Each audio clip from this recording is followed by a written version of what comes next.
Bonjour à tous et à toutes, j'espère que vous allez bien. Aujourd'hui on s'intéresse à la bataille de Whitwood. En 655, bataille peu connue mais d'une importance critique pour l'évolution sociale, politique et religieuse des différents royaumes anglo-saxons du 7e siècle. Alors que la mort du roi de Mercie, Penda, et un grand nombre de ses alliés n'a pas suffi à arrêter définitivement l'ascension politique de la Mercie, il est souvent considéré comme le catalyseur du déclin du paganisme anglais. Vous voulez en savoir plus sur la bataille de Winwood?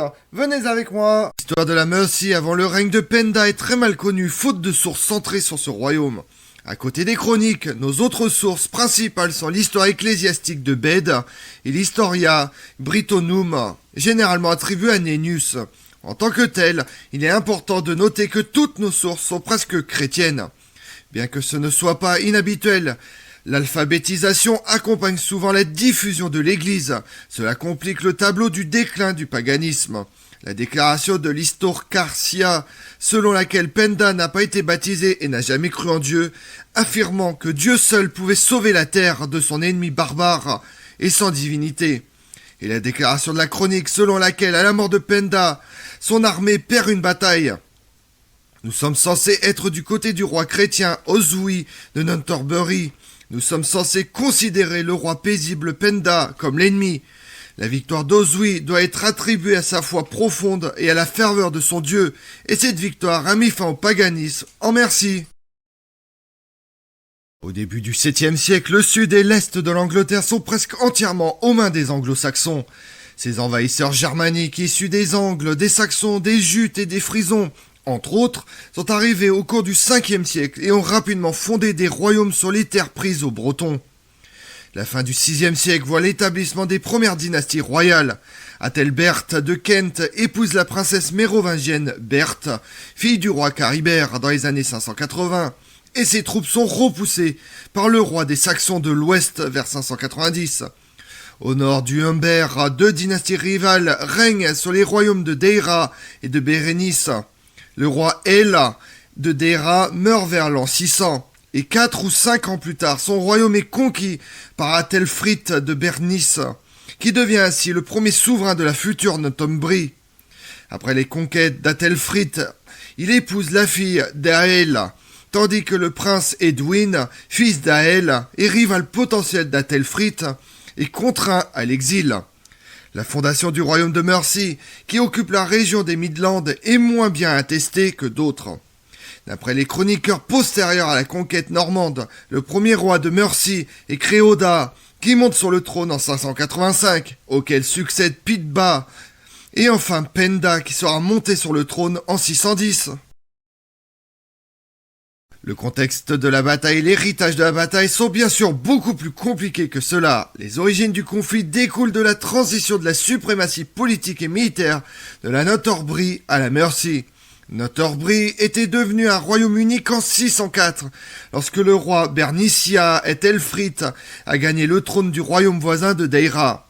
Cela a marqué le début d'une période de domination. Il conserve le trône commun pendant 12 ans, jusqu'à ce qu'il soit vaincu à la bataille et remplacé par un descendant des rois de Deira. Edwin a grandi en pouvoir et s'est converti au christianisme, étant compté parmi les Breda Valda dans les chroniques, une désignation dérivée de Bede, qui a connu la domination parmi les royaumes anglais. Cependant, en 633, Edwin est défait à la bataille de Athelshill Chase par Penda, et son fils et son héritier sont tués. Ce fut tout simplement un désastre pour la Northumbrie, qui se divise une fois de plus en royaume indépendant. Avec la Northumbrie dans le désarroi, une victoire antérieure sur les Witches, lui accordant le contrôle de leur royaume et une alliance ferme avec les Genwith, Penda prend l'ascendant. Pourtant, cette ascendance n'a peut-être pas duré longtemps. Ce n'est que quand le roi Oswald a vaincu les alliés gallois de Penda à la bataille de Haverfield. À partir de cette époque, il semble que la Northumbrie et la Mercie ont commencé à rivaliser pour un contrôle efficace sur tous les royaumes anglais. Il semble certain qu'entre 633 et la bataille de Wynwold, Penda a concentré ses efforts sur l'abandon de l'hégémonie et du pouvoir de la Northumbrie. Pourtant, il est encore une fois important de noter que nos sources sont rares et partiales. Notamment, il y a une certaine tendance anti-mercienne et les chroniques pro-Wessex qui, à côté du sentiment anti-paganisme signifiant que Penda n'est pas bien servi par les archives historiques, Bede brosse un tableau dans lequel Oswald était le plus grand des rois. Non seulement Penda est ignoré, bien que son pouvoir rivalise avec celui d'Edwin et Oswald, mais même le roi chrétien Offa, fondateur de l'abbaye de Saint-Alban et correspondant de Charlemagne, a été négligé. Quelle que soit l'impression que nos sources donnent, qu'il s'agisse fondamentalement d'un conflit dérivé de la religion, il ne faut pas douter que toute bataille entre Haverfield Chase et Wynwold a été principalement motivée par la politique. Malheureusement, aucun de nos chroniqueurs n'enregistre des événements du côté mercien de la fracture politique, laissant une part d'ombre sur les événements. Il semble qu'à un certain stade, entre 633 et 642, Penda réussisse à établir l'hégémonie sur l'Est-Anglie, une région avec de fortes associations avec la Northumbrie depuis le couronnement d'Edwin. L'événement suivant, cependant, a été la victoire de Penda à la bataille de Murthfield en 642, dans laquelle Penda a mis fin à toute question de domination de la Northumbrie en remportant son Oswald d'une bataille qui voit le corps du roi démembré sur le champ de bataille. Après la mort du roi dans les hostilités contre un roi païen, il n'a pas fallu longtemps pour qu'Oswald soit considéré comme martyr. Un culte et la sainteté ont rapidement suivi. Pourtant, avec l'hégémonie de la Northumbrie affaiblie, Penda est capable d'exercer son influence sur les autres royaumes anglais. Vers 645, il pousse le roi de l'Ouest à l'exil, en règne sur le territoire par procuration pendant 3 ans. Bede indique que Penda a mené des raids sur la Northumbrie à de nombreuses reprises au cours des années 650-651.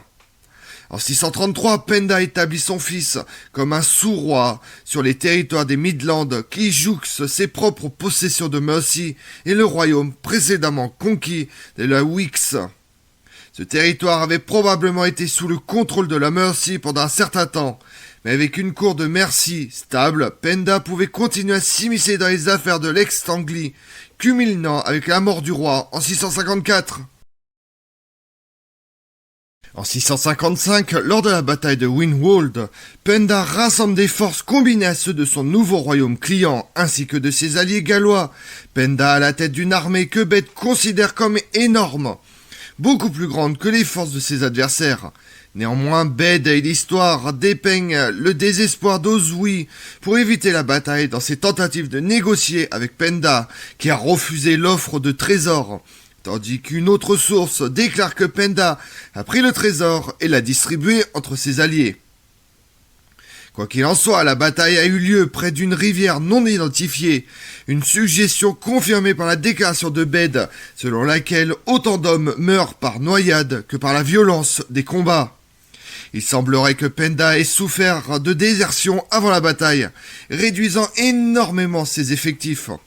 Bede indique que le roi de Deiran, dont le père avait été tué par Penda, s'est retiré de son alliance avec le roi, tandis que l'Historia mentionne que l'un des rois gallois a déserté Penda pendant la nuit.